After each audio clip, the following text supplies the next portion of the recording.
وہ عظیم الشان مہینہ کر دیا کہ جس مہینے کی عبادات اگر نفلی ہوں کئی مرتبہ فرضوں سے بھی بڑھ جاتی ہیں، اور فرضی عبادات کا اجر و ثواب اس کا اندازہ بھی نہیں کیا جا سکتا۔ صرف ایک حدیث رمضان میں نفلی عبادت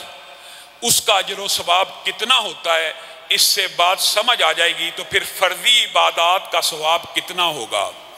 اللہ کا شکر ہے اللہ نے توفیق دی ہے مجھے اور آپ کو کہ ہم اللہ کے مقدس گھروں میں سے ایک گھر میں بیٹھے ہوئے اللہ رب العزت کو منانے کی کوشش کر رہے ہیں۔ نبی کریم صلی اللہ علیہ وسلم نے ارشاد فرمایا، جو بندہ رمضان کے اندر صرف عمرہ کرتا ہے، عمرہ فرض ہوتا ہے یا نفل ہوتا ہے؟ نفل ہے۔ عمرہ مسلمانوں کے اوپر فرض نہیں ہے۔ کیا فرض ہے؟ حج فرض ہے۔ نبی کریم صلی اللہ علیہ وسلم نے ارشاد فرمایا، جو شخص رمضان کے اندر عمرہ کرتا ہے اس نے ایسا عمرہ کیا گویا میں محمد صلی اللہ علیہ وسلم کے ساتھ حج کر لیا۔ بتائیے اگر رمضان کے اندر ایک نفلی عبادت عمرے کا اجر و ثواب ایسا ہے گویا رسول اللہ کی ہمراہی میں حج کرنا، تو اس مہینے کے اندر یہ جو فرض روزے ہیں، یہ جو نفلی تراویح عبادات ہیں، ان کا اجر و ثواب کتنا ہوگا؟ نبی کریم صلی اللہ علیہ وسلم نے ارشاد فرمایا، بخاری و مسلم کے اندر حدیث موجود ہے، جو بندہ ایک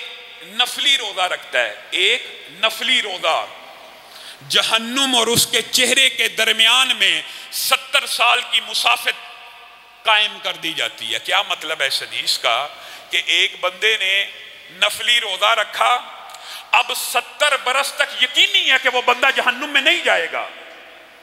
اگر نفلی روزہ ایک رکھنے سے بندہ جہنم سے 70 برس دور ہو جاتا ہے، تو بتائیے ایک فرضی روزہ رکھنے سے بندہ جہنم سے کتنا دور ہوتا ہوگا۔ نبی کریم صلی اللہ علیہ وسلم کی ان احادیث سے محدثین نے عجیب و غریب استدلالات بھی کیے، اور جو بڑے لطیف نقطوں والے ہیں کہ اللہ رب العزت بالعموم عام مسلمان کو 25 سے 30 برس دیتا ہے کہ وہ رمضان کے روزے رکھے، اور یہ رمضان کے روزے مسلمانوں کے اوپر فرض ہیں، چھوڑنے کی کوئی گنجائش موجود نہیں ہے، الا یہ کہ بیمار ہو یا مسافر ہو۔ انہوں نے لکھ دیا کہ اگر نفلی روزے کے اعتبار سے دیکھا جائے، نفلی روزے کے اعتبار سے، تو ایک روزہ اگر 70 سال کی مسافت طے کرتا ہے تو 30 روزے 2100 برس کی مسافت، 10 سال کے روزے 21,000، 20 سال کے روزے 42,000، کل ملا کے کوئی بندہ اگر 25 سال کے روزے رکھ لیتا ہے، نفلی کی بات ہو رہی ہے، صرف نفلی روزے کا اجر و ثواب اتنا ہے کہ انشاءاللہ قیامت کا دن جس کی طوالت 50,000 برس ہے، وہ دن جتنا مرضی لمبا ہو جائے، رسول اللہ نے کہہ دیا 50,000 برس کا ہے، تو اگر کسی بندے نے نفلی روزے 30 کے اعتبار سے 25 سال رکھے ہوں، وہ بھی اس دن جہنم سے آزاد ہو گیا، اور جو فرضی رکھتا ہے اس کا اجر و ثواب کیا ہوگا وہ اس حدیث سے پتہ چلتا ہے، من صام رمضان ایمانا و احتسابا غفر له ما تقدم من ذنبه۔ نبی کریم صلی اللہ علیہ وسلم نے ارشاد فرمایا، اور آپ سے زیادہ سچی بات کسی کی نہیں ہے، کہ جس نے صرف ایک رمضان کے روزے رکھ لیے، صرف ایک رمضان کے 30 یا 29 روزے رکھ لیے، غفر له ما تقدم من ذنبه، 30ویں رات نہیں آئے گی، وہ ایسے ہو جائے گا جیسے آج ماں کے پیٹ سے پیدا ہوا ہے۔ اور اسی پر بس نہیں ہے، یہ تو چلو فرض تھا، اس کا اجر و ثواب اتنا ہوا، جبکہ حدیث میں یہ ہے من قام رمضان ایمانا و احتسابا، جو صرف یہ 29 اور 30 دن تہجد کی نماز پڑھے گا، 11 رکعت کو ادا کرے گا، میرے بھائیو یہ نفلی عبادت کا اجر اور ثواب رسول اللہ بیان کرنے لگے ہیں۔ من قام رمضان ایمانا و احتسابا غفر لہ ما تقدم من ذنبی، صرف 29 یا 30 دن آپ نے یہ 11 رکعت تراویح کو تہجد کو ادا کیا، آپ ایسے ہو جائیں گے جیسے آج ہی ماں کے پیٹ سے پیدا ہوئے۔ لیکن ایک بات سمجھنے کی ضرورت ہے، یہ رمضان آیا کیوں ہے؟ یہ رمضان اس لیے آیا ہے کہ تمہیں اور مجھے متقی بنا جائے، تمہارے اور میرے دل میں خوف خدا پیدا کر دے، تمہیں اور مجھے اللہ سے جوڑ دیا جائے۔ من لم یدع قول الزور والعمل به فلیس للہ حاجۃ فی ان یدع طعامہ وشرابہ۔ جو بندہ بری بات نہیں چھوڑتا، جھوٹ نہیں چھوڑتا، گالی نہیں چھوڑتا، غیبت نہیں چھوڑتا، گندی بات نہیں چھوڑتا، فحش بات نہیں چھوڑتا، لان تان نہیں چھوڑتا، رسول اللہ صلی اللہ علیہ وسلم کہہ رہے ہیں جو بندہ بری بات نہیں چھوڑا، جو بندہ گندے عمل نہیں چھوڑا، فَلَيْسَ لِلَّهِ حَاجَّةٌ، اللہ کو کوئی ضرورت نہیں وہ بندہ اپنا کھانا اور پینا چھوڑ دے۔ کوئی ضرورت نہیں اللہ کو کہ تو اپنا کھانا اور پینا تو چھوڑ دے، حلال دودھ تو چھوڑ دے، حرام سود نہ چھوڑے، اللہ کو نہیں ضرورت۔ حلال پکیزہ پانی شربت ہر چیز تو روزے کی حالت میں چھوڑ دی، لیکن اللہ کی حرام کردہ اشیاء، مال حرام، جھوٹی قسمیں کھا کے مال بیچنا، ناپ تول میں کمی کرنا، کسی کا حق کھانا، کسی کے مال کو غصب کر لینا، اگر تو یہ نہیں چھوڑا تو تجھے کوئی ضرورت نہیں، تو کھانا اور پینا چھوڑ دے۔ نبی کریم صلی اللہ علیہ وسلم نے ارشاد فرمایا بہت سے بندے ایسے ہوں گے اللہ ہمیں ان میں سے نہ کرے، بہت سے بندے ایسے ہوں گے جو پورا رمضان گزار لیں گے اور پورے رمضان کے اندر بھوک کے علاوہ انہوں نے کچھ نہیں پایا ہوگا، پیاس کے علاوہ کچھ نہیں پایا ہوگا، اور بہت سے قیام کرنے والے ایسے ہوں گے جنہوں نے اپنے قیام سے تھکاوٹ کے علاوہ کچھ نہیں پایا۔ رسول اللہ تو چاہتے ہیں کہ قیام کیا جائے تاکہ بندے کے سارے گناہ معاف ہو جائیں، لیکن وعید یہ بھی ہے کہ بہت سے قیام کرنے والے تھکاوٹ کے علاوہ کچھ نہیں پا رہے، اور بہت سے روزہ رکھنے والے بھوک اور پیاس کے علاوہ کچھ نہیں کاٹ رہے۔ وہ کون لوگ ہیں؟ آج پہلا رمضان ہے اور اللہ کی قسم ہے مبارک پلوں میں، مبارک ساعتوں میں اس سے بڑی ہماری اور آپ کی کوئی خوش نصیبی نہیں۔ اللہ نے صحت اور عافیت کے ساتھ ہمیں اس مہینے میں داخل کر دیا، یہ نکارہ بجاتے ہوئے کہ جو بندہ اس مہینے سے گزر گیا اور اپنے آپ کو جہنم سے آزاد نہ کروایا وہ ناکام ہو گیا، نامراد ہو گیا، اصل خسارہ اسی کا ہے۔ رمضان اس لیے آیا ہے کہ آپ اور میں اپنے جسموں کو، اپنی روح کو گناہوں سے پاک کر لیں۔ کیا کریں؟ گناہ کیے ہیں، گناہ سے پاک نہ کہنے والا ہے نہ کوئی سننے والا۔ گناہوں کے اوپر سوچئے میں نے کیا کیا گناہ کر لیے ہیں۔ اللہ تیری ہی عنایت ہے، تو نے رمضان کی یہ بابرکت ساعتیں دی ہیں۔ اللہ اب رمضان کے مہینے میں داخل ہو گیا ہوں، آج کے بعد کسی کا حق نہیں ماروں گا، آج کے بعد کسی کا مال نہیں غصب کروں گا۔ اللہ کی قسم نیت کرو، جو گناہ سوچو، میں فلاں کو گالی دیتا رہا، فلاں کی غیبت کرتا رہا، غیر محرم کے چہرے کا طواف کرتا رہا، گھر میں ٹی وی اور ویڈیو لگاتا رہا، آج ارادہ کرو اللہ رمضان کا مہینہ آ گیا، تیرا شکر ادا کرتے ہیں اور اس مہینے میں اپنے آپ کو جہنم سے آزاد کروا کے رہیں گے، اس عہد کے ساتھ کہ اللہ آج پہلے ہی روزہ رکھنے سے پہلے ہر گناہ کو آپ کے لیے چھوڑنے کا ارادہ کرتے ہیں۔ بتائیے کتنی اچنبے کی بات ہے کہ اللہ کے کہنے کے اوپر بندہ حلال تو چھوڑ دے لیکن حرام نہ چھوڑے، اور روزہ اکیلا اتنی عظیم عبادت ہے، اور رمضان اکیلا مہینہ اتنی عظمتوں کو لے کے آیا ہے کہ بندہ حیران رہ جاتا ہے کہ اللہ رب العزت نے بھی روزے دار سے کیسی محبت کی ہے۔ نبی کریم صلی اللہ علیہ وسلم ارشاد فرماتے ہیں وہ جو تمہیں بدبو لگتی ہے، جب روزے دار خالی پیٹ ہوتا ہے اس کے منہ سے ایک سمیل آتی ہے، ایک بدبو آتی ہے، وہ جو تمہیں بدبو لگتی ہے اللہ کو مشک کافور اور کستوری سے بھی زیادہ پسند ہے۔ اللہ کا روزے دار کے ساتھ کیا معاملہ ہے؟ صحیح حدیث اس بات کی طرف اشارہ کرتی ہیں کہ کل قیامت کے دن جس بندے نے جس کا حق مارا ہوگا اس کی نیکیاں اس کو دے دی جائیں گی۔ حتیٰ کہ یہاں تک بات آ جائے گی کہ جس کا حق مارا اس کی برائیاں اس بندے پہ ڈال دی جائیں گی۔ ڈرنے کا مقام ہے، بندے نے چوری نہیں کی لیکن کسی کو گالی نکالی ہے، کسی کو تھپڑ مارا ہے، کسی کو برا بلا کہا ہے، چوری نہیں کی، شراب نہیں پی، کوئی زنا نہیں کیا، کسی کا حق مارا، کسی کو تھپڑ مارا ہے، اس بندے کی نیکیاں تو اب بانٹ بانٹ کے ختم ہو چکی ہیں، اب اس کے اوپر چوری ڈالی جا رہی ہے، اب اس کے اوپر شراب پینا ڈالا جا رہا ہے۔ معاذ اللہ، اللہ تعالی ہم سب کو محفوظ رکھے۔ نبی کریم صلی اللہ علیہ وسلم مجھے اور آپ کو یہ ٹریننگ دے کے گئے ہیں کہ اس مہینے کے اندر اپنے آپ کو اس طرح تیار کر لو، اس طرح تیار کر لو، اس طرح تیار کرو۔ رسول اللہ صلی اللہ علیہ وسلم کمر کس لیتے تھے، اس مہینے کی آمد سے پہلے پہلے رسول اللہ کمر کس لیتے تھے۔ کیوں؟ یہ راتیں جاگنے کی راتیں ہیں، ان راتوں کو میں نے اور آپ نے ضائع نہیں کرنا، ایک ایک منٹ قیمتی ہے، یہ لمحات بڑے مبارک ہیں، بڑے پکیزہ ہیں، اتنا قیمتی موسم، نیکیوں کا موسم بہار آ چکا ہے، اس میں بھی اگر میں اور آپ اپنے وقت کو ضائع کر دیں، ہم نے پلاننگ کرنی ہے آج سے کہ رمضان کا مہینہ شروع ہوا، آج سے ایک پارہ ہر بندہ اپنی استطاعت کے مطابق ناظرہ پڑھوں گا، آج کے بعد ہر روز آدھا سپارہ با ترجمہ پڑھوں گا، آج کے بعد 100 مرتبہ یہ وظیفہ کروں گا، یہ وظیفہ کروں گا، انشاءاللہ وہ وظائف بھی آپ کے سامنے رکھیں گے کہ ہر وظیفے کی کیا اجر و ثواب ہیں۔ لیکن آپ نے پلاننگ تو کرنی آپ نے ہے کہ ہر روز میں نے اتنا مال اللہ کے راہ میں دینا ہے، ہر روز اتنے لوگوں کو کھانا کھلانا ہے، ہر روز یہ کام کرنا ہے۔ آئیے اس بات کی طرف جو میں کہہ رہا تھا، نبی کریم صلی اللہ علیہ وسلم نے فرمایا جب ہر بندے کی برائی بھی اس پہ ڈل جائے گی،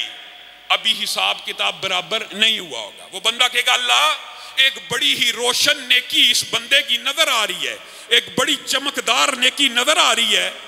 آپ وہ نیکی تقسیم نہیں کر رہے، اس کے اوپر گناہ تو ڈال رہے ہیں، اس نیکی کو تقسیم نہیں کر رہے۔ محدثین نے لکھا اس وقت رب کہے گا الصوم لی الصوم لی الصوم لی وانا اجزی بہ، یہ ایک ایسی نیکی ہے روزہ رکھنا جس میں ریاکاری نہیں تھی، بندہ اکیلا تھا، کھانا کھا سکتا تھا، پانی پی سکتا تھا، صرف میں رب سے ڈرتے ہوئے نہ اس نے کھانا کھایا نہ پانی پیا، یہ روزہ خالص میرے لیے تھا، میں اس کی ایسی جزا دوں گا کہ اس نیکی کو نہ تقسیم کروں گا بلکہ اس نیکی کے بدلے میں اس کو معاف کروں گا۔ اور بعض محدثین نے یہ لکھ دیا، اور حدیث کے الفاظ ہیں ہر نیکی کو فرشتے رقم کرتے ہیں۔ آپ نے نماز پڑھی، فرشتے نے لکھ دی جو رسول اللہ نے کہہ دیا گھر سے نکلنے والے کو ایک حج کا ثواب ہے وغیرہ وغیرہ، کسی کی 10 لکھی، کسی کی 700 لکھی، کسی کی 1000 لکھی۔ لیکن روزے دار جب افطاری کر رہا ہوتا ہے فرشتے نیکیاں لکھنے کے لیے بڑھتے ہیں، اللہ سے پوچھتے ہیں اللہ کیا لکھنا ہے، کیا لکھنا ہے؟ تو اللہ رب العزت اس وقت کہتے ہیں الصوم لی، یہ صرف لکھ دو اس نے روزہ رکھا ہے، تم اس کا اجر حساب کتاب میں نہیں لکھ سکتے، اس کی جزا تمہیں پتہ ہی نہیں کیا ہے، اس کی جزا صرف میں رب عطا کر سکتا ہوں۔ اور بعض محدثین نے لکھا اس کی جزا یہ ہوگی کہ روزے دار کو اللہ رب العزت ایسے معاف کرے گا، اس کی کمیاں کوتاہیاں ایسے معاف کرے گا، اللہ تعالیٰ اس کے روزوں کو نہیں بانٹے گا، اور اللہ تعالیٰ اپنے چہرے سے نقابوں کو اٹھا کر کہے گا اس روزے دار کے روزے کی جزا یہ ہے کہ آج قیامت کے دن اپنے رب کا دیدار کر لے۔ یہ ایک روزے کی جزا ہے، اور میں اور آپ غافل ہیں۔ ٹھیک ہے بیمار کو رخصت ہے، لیکن یہ کیا بیماری ہے؟ ہلکی سی کوئی بیماری ہے روزہ چھوڑ دیا جائے، موسم سخت ہے روزہ چھوڑ دیا جائے۔ ایسے ایسے فلاسفر موجود ہیں جو کہتے ہیں امتحان ہو تو روزہ چھوڑ دیا جائے، پیپر دو رہے ہیں تو اگلے سال رکھ لیے جائیں، موسم جون کا آ جائے تو روزوں کو مؤخر کر دیا جائے۔ نبی کریم صلی اللہ علیہ وسلم نے ارشاد فرمایا معراج کی رات کے اندر کچھ لوگوں کے جبڑوں کے اندر سے خون بہ رہا تھا، جبڑوں کو چیرا جا رہا تھا، پوچھا گیا کون ہے؟ یہ وہ لوگ ہیں جس وقت مسلمان ایمان والے روزہ رکھتے تھے، یہ روزہ خور تھے اور یہ کھانا کھایا کرتے تھے۔ میرے بھائیوں، ایک تو روزے کے اندر آپ نے اپنی اصلاح کے لیے آج ہی ارادہ کرنا ہے، یہ گناہ چھوڑ دیا، یہ نیکی کرنی ہے، اس کا ایک شیڈول بنائیں، ایک پلاننگ کریں، ہر حالت میں میں نے یہ وظیفہ اتنی دفعہ پڑھنا ہے، میں نے یہ وظیفہ اتنی دفعہ پڑھنا ہے۔ اور آج کل جو حالات ہیں، آپ نے اپنے معمولات کے اندر اعوذ بکلمۃ اللہ التامات من شر ما خلق کم از کم 500 دفعہ روزانہ کا یہ معمول بنا لیں، بسم اللہ الذی لا یضر معمول بنا لیں، سورۃ فاتحہ 7 مرتبہ کا معمول بنا لیں، آخری چاروں کل 7 مرتبہ کا معمول بنا لیں، انشاءاللہ کوئی بیماری بھی آپ کے قریب نہیں آئے گی۔ اور اللہ کا فضل و کرم ہے، یہ رمضان کا مہینہ آ گیا ہے، اس میں اللہ رب العزت کی بارگاہ میں آ کے عبادتیں کریں، روئیں، گڑ گڑائیں، انشاءاللہ وبائیں بھی ختم ہوں گی، بیماریاں بھی ختم ہوں گی۔ معزز ناظرین گرامی قدر، اس کے علاوہ 2 باتیں موجودہ حالات کے حوالے سے کہنا ضروری سمجھتا ہوں۔ پہلی بات، گزشتہ دنوں ایکسپریس نیوز کے ایک اینکر آفتاب اقبال صاحب، جن کے حوالے سے عام مذہبی حلقوں میں بڑی اچھی رائے پائی جاتی تھی کہ یہ بڑے معتدل مزاج لوگ ہیں، اگرچہ وہ ان کے جو پروگرامز ہوتے ہیں کئی مرتبہ اس کے اندر فحاشی کا ٹچ بھی ہوتا ہے، لچر پن کا ٹچ بھی ہوتا ہے، اور اب تو جو انہوں نے بات کہہ دی ہے اور لوگوں نے ان کو جواب بھی دے دیا کہ میراثی پن کا ٹچ بھی ہوتا ہے۔ انہوں نے ایک پروگرام کیا اور کرتے کرتے یہاں تک پہنچے کہ 73 سال سے اس ملک کو لوٹا جا رہا ہے، نعوذ باللہ، نعوذ باللہ ثم نعوذ باللہ، اور کہہ دیا تم نے میدان احد میں بھی یہی کچھ کیا تھا، چند نبینہ فنکار انہوں نے بنائے ہوئے تھے جو کسی مال کو لوٹ رہے تھے، اور معاذ اللہ انہوں نے یہ کہا صحابہ کے ساتھ مثال دیتے ہوئے کہ تم نے میدان احد میں بھی یہی کام کیا تھا، معاذ اللہ ثم معاذ اللہ۔ میرے بھائیو، ایک بات سمجھنے کی ضرورت ہے، بہت اہم ہے۔ صحابہ اکرام کے بارے میں کچھ فلاسفرز، کچھ تھنکرز نے آپ کو ایسا مغالطہ ڈالا ہوا ہے، آپ سمجھتے ہیں یا شاید یہ بات ٹھیک ہے۔ پہلی بات، مال غنیمت لوٹنا، یہ مال غنیمت کے ساتھ لوٹنا کا لفظ صحابہ کے شیان شان ہے ہی نہیں، مال غنیمت کو ہمیشہ سمیٹنا کہنا چاہیے۔ اور دوسری بات، یہ مغالطہ کس نے ڈال دیا کہ صحابہ نے مال غنیمت کو دیکھا تھا سمیٹنے کے لیے، یعنی مال کی طمع اور ہرس کی وجہ سے، صرف اسی وجہ سے وہ اتر آئے اور مال و دولت معاذ اللہ لوٹنے کے لیے اکٹھے ہوئے۔ یہ آفتاب اقبال نے اپنے پروگرام کے اندر بکواس کی صحابہ کے بارے میں کہ گویا معاذ اللہ صحابہ مال لوٹنے کے لیے احد کے درے کو چھوڑ کے آئے تھے۔ ان کم عقلوں کو، اصل میں یہ کم پڑھے لکھے ہوتے ہیں، ان کو جہالت کا عذر دینا چاہیے، لیکن ان کی جو کمپنی ہوتی ہے نا روافظ کے ساتھ، جو صحابہ کے گستاخوں کے ساتھ، ان سے انہوں نے یہ پٹی پری ہوتی ہے کہ صحابہ کے بارے میں ہرزہ سرائی کرنی ہے، ان کو پتہ ہی نہیں۔ آج آپ نے یہ کلیہ سمجھ لینا ہے کہ صحابہ جو مال غنیمت سمیٹتے ہیں، کیا وہ صحابہ کا ہوتا ہے؟ بتائیے، کیا وہ صحابہ کا ہوتا ہے کہ وہ محمد الرسول اللہ صلی اللہ علیہ وسلم کے پاس اکٹھا کیا جاتا ہے؟ یہ چونے جو بکواس کی ہے، اگر اس کے اوپر غور کیا جائے، کیا صحابی اپنے اپنے مال کو لوٹنے کے لیے اترے تھے؟ مال غنیمت کو سمیٹنے کے لیے اترے تھے، اور وہ مال غنیمت کس کی کسٹڈی میں جاتا ہے؟ رسول اللہ کی کسٹڈی میں، امیر لشکر کی کسٹڈی میں، جو اپنی مرضی سے پھر تقسیم کرتا ہے۔ یا جو ریاست کو ضرورت ہو تو یہ خیال سوچ لینا بھی کہ صحابہ نے اپنے مال کو سمیٹنے کے لیے نہیں، وہ تو رسول اللہ کے لیے ہوا۔ جو واقعہ وہ یہی ہے کہ صحابہ نے سمجھا فتح ہو گئی، جب فتح ہو گئی مال غنیمت پڑا ہوا ہے، انہوں نے سمیٹنے کے لیے اتر آئے۔ اس میں کوئی دو رائے نہیں ہے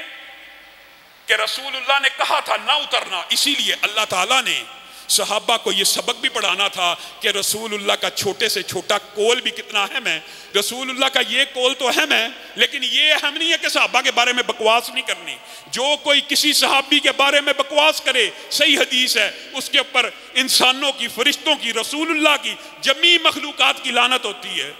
یہ حدیث نہیں سننی۔ پہلی بات یہ سمجھنے کی ضرورت ہے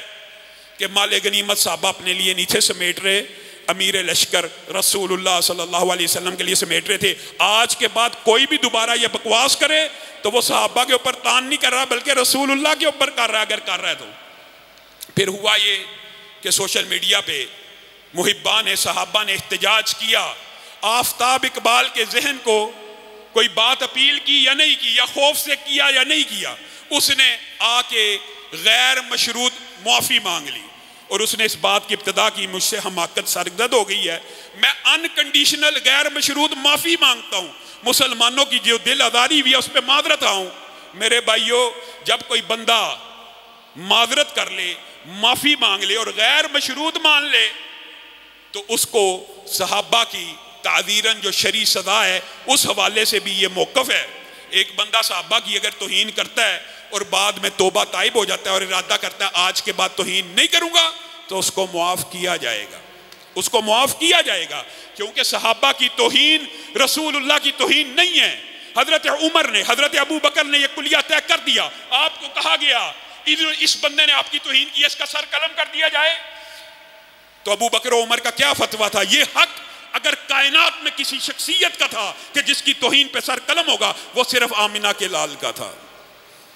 اس کا مطلب یہ ہے کہ صحابہ کی توہین کے اوپر جو بندہ توبہ تائب ہو جائے، اس نے معافی کی مانگی ہے، ہم اس کی معافی کو قبول کرتے ہیں، لیکن پیمرا سے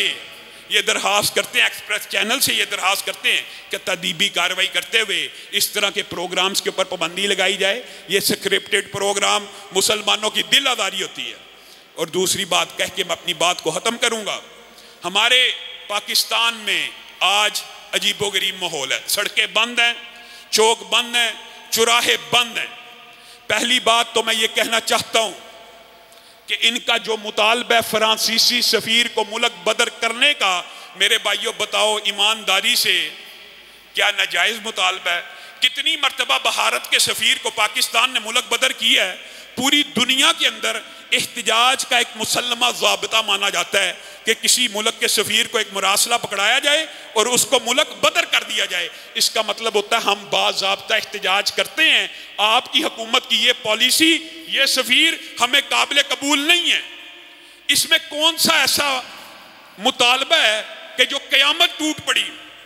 مس ہینڈلنگ کا عجیب و غریب مظاہرہ کیا گیا، اور کہاں ہیں شیخ رشید صاحب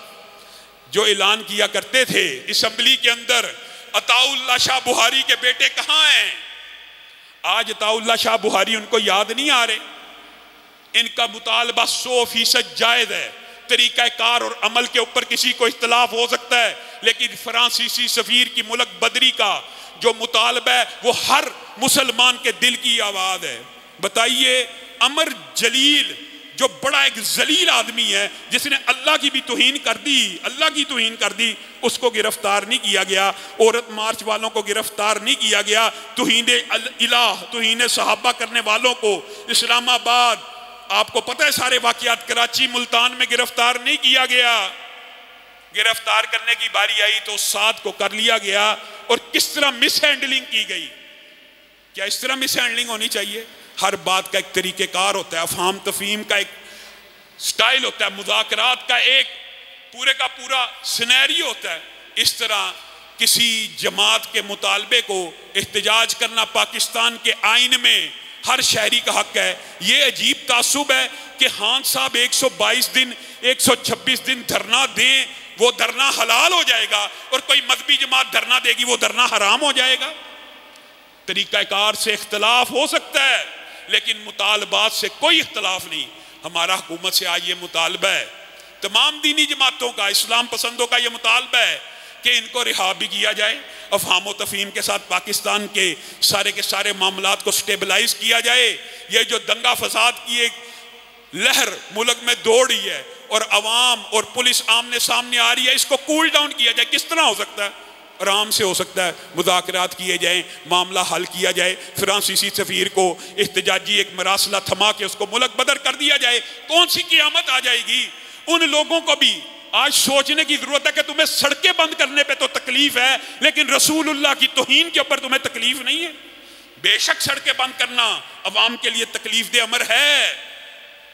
لیکن سفیر کو ملک بدر کیوں نہیں کیا جاتا؟ اس لیے کہ سارے یورپی یونین اکٹھی ہو جائے گی۔ وہ بدبخت گستاخی کر کے بھی اکٹھے ہیں، اور ہم مسلمان رسول اللہ کی حرمت کے لیے اکٹھے نہیں ہوتے، فرقہ واریت پھیل جاتی ہے، اپنے اپنے مسلک کی بات آ جاتی ہے۔ اس ایشو کے اوپر ہر مسلمان کا موقف ایک ہونا چاہیے کہ فرانسیسی سفیر کو اس ملک سے بدر ہونا چاہیے، ان کے مطالبات کو ماننا چاہیے، افہام تفہیم کے ساتھ، مذاکرات کے ساتھ ٹیبل پہ بیٹھ کے ہر قسم کے دنگے فساد سے ملک کو پاک کرنا چاہیے۔ بہت سے ساتھیوں نے دعا کے لیے کہا ہے، تو آج ہم انشاءاللہ دعا کریں گے، اور گاہے بگاہے ضروری نہیں ہے کہ ہر تراویح کے بعد دعا ہو، انشاءاللہ 2 دن 3 دن کے بعد دعا ہوا کرے گی۔ الحمدللہ رب العالمین الرحمن الرحیم مالک یوم الدین ایاک نعبد و ایاک نستعین اہدنا الصراط المستقیم صراط الذین انعمت علیہم غیر المغضوب علیہم ولا الضالین آمین۔ اللہم صلی علی محمد وعلی آل محمد کما صلیت علی ابراہیم وعلی آل ابراہیم انک حمید مجید۔ اللہم بارک علی محمد وعلی آل محمد کما بارکت علی ابراہیم وعلی آل ابراہیم انک حمید مجید۔ اے اللہ ہم سب کے گناہوں کو معاف فرما، اے اللہ ہم سب کے گناہوں کو معاف فرما، اے اللہ صبح کے گناہوں کو معاف فرما، اے اللہ رات کے گناہوں کو معاف فرما، اے اللہ شام اور دن کے گناہوں کو معاف فرما، یا اللہ خلوت کے گناہوں کو معاف فرما، یا اللہ جلوت کے گناہوں کو معاف فرما، یا اللہ زبان کی خیانتوں کو معاف فرما، یا اللہ جھوٹ کو معاف فرما، یا اللہ غیبت کو معاف فرما، یا اللہ گالی کو معاف فرما، یا اللہ لعن طعن کو معاف فرما، یا اللہ آنکھوں کی خیانتوں کو معاف فرما، یا اللہ آنکھوں کی خیانتوں کو معاف فرما، یا اللہ ہم سب کے گناہوں کو معاف فرما، یا اللہ یوم کتابت تقدیر میں اگر کوئی جہنمی لکھا ہوا یہاں پہ بیٹھا ہے، یا اللہ رمضان کا بابرکت مہینہ شروع ہو گیا، یا اللہ اس کو آزاد فرما، یا اللہ اس کو آزاد فرما، یا اللہ کہنے والے اور سننے والوں میں سے اگر کوئی جہنمی بیٹھا ہے یا اللہ آزاد فرما، یا اللہ اس مجلس کو جنت الفردوس میں بپا فرما، یا اللہ ہم سب کو رزق حلال فراخ نصیب فرما، یا اللہ ہم سب کو رزق حلال فراخ نصیب فرما، یا اللہ مشکلات کو دور فرما، یا اللہ مصیبتوں کو دور فرما، یا اللہ آپ کے علاوہ کسی کے آگے نہ کبھی ہاتھ کو پھیلایا ہے، یا اللہ سب مواحد بیٹھے ہیں، یا اللہ آپ کے در کے منگتے ہیں، یا اللہ آپ کے در کے فقیر ہیں، یا اللہ آپ کے در کے سوالی ہیں، یا اللہ اپنی پریشانیوں کو کس کے پاس لے کے جائیں، یا اللہ ہماری پریشانیوں کو دور فرما، یا اللہ ہماری پریشانیوں کو دور فرما، یا اللہ ہماری بیماریوں کو دور فرما، یا اللہ روحانی جسمانی بیماریوں کو دور فرما، یا اللہ بہت سے پیارے بیمار ہیں، یا اللہ ان کو شفائے کاملہ عاجلہ نصیب فرما، یا اللہ جو بیمار ہیں ان کو شفائے کاملہ عاجلہ نصیب فرما، یا اللہ حاجی اکرام صاحب بیمار ہیں ان کو شفا نصیب فرما، یا اللہ عظمت بھائی بیمار ہیں شفائے کاملہ عاجلہ نصیب فرما، یا اللہ عمران وسیر صاحب بیمار ہیں، یا اللہ جتنے ساتھی بیمار ہیں سب کو شفائے کاملہ عاجلہ نصیب فرما، یا اللہ بہت سے بھائی ہمیں چھوڑ کے جا چکے ہیں، یا اللہ والدین ہمیں چھوڑ کے جا چکے ہیں، بہت سے لوگوں کے والدین دنیا سے جا چکے ہیں، یا اللہ والد مرحوم دنیا سے جا چکے ہیں، یا اللہ والدہ دنیا سے جا چکی ہیں، یا اللہ ان کی قبروں کو جنت کا باغ بنا، یا اللہ ہمارے والدین کی قبروں کو جنت کا باغ بنا، یا اللہ ہمارے رشتہ داروں کی قبروں کو جنت کا باغ بنا، یا اللہ جن کے بھائی قبروں کے نیچے پڑے ہیں ان کی قبروں کو جنت کا باغ بنا، یا اللہ ان کی قبروں کی تنہائیوں کو دور فرما، یا اللہ ان کی قبروں کو کشادہ فرما، یا اللہ ان کی قبروں پہ رحمتوں کا نزول فرما، یا اللہ ہم سب کو اپنے والدین کے لیے صدقہ جاریہ بنا، یا اللہ ہم سب کو اپنے والدین کے لیے صدقہ جاریہ بنا، یا اللہ ہماری اولادوں کو ہماری آنکھوں کی ٹھنڈک بنا، یا اللہ ہماری اولادوں کو ہماری آنکھوں کی ٹھنڈک بنا، یا اللہ بیوی بچوں کو آنکھوں کی ٹھنڈک بنا، یا اللہ خاندان اور گھرانے کو آنکھوں کی ٹھنڈک بنا، یا اللہ ان کو ہمارے لیے صدقہ جاریہ بنا، یا اللہ خاندانوں کے اندر محبت پیدا فرما، یا اللہ مودت پیدا فرما، یا اللہ الفت پیدا فرما، یا اللہ جو بیٹیاں رشتوں کی وجہ سے پریشان ہیں ان کو نیک صالح رشتے نصیب فرما، یا اللہ جو بہنیں بیٹیاں رشتوں کی وجہ سے پریشان ہیں یا اللہ ان کی عزتوں کی حفاظت فرما،